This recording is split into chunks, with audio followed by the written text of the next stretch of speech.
हर याद आंसू नहीं होती, कुछ यादें मुस्कुराहट बन जाती है। जिंदगी ने धीरे से समझा, सबका साथ हमेशा नहीं होता।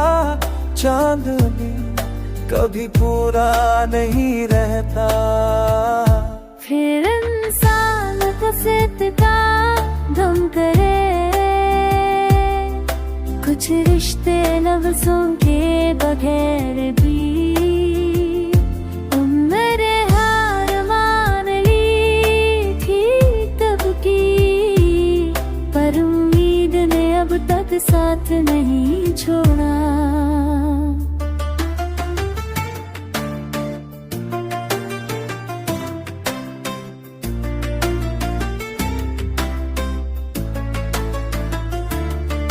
जब खुद से बात होने लगे, समझ लो सफर के रहा हो गया।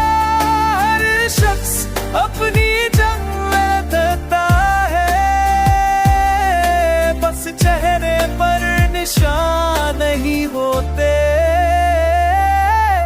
कुछ दर्द लिखने के बाद हल्का महसूस होने लगता है।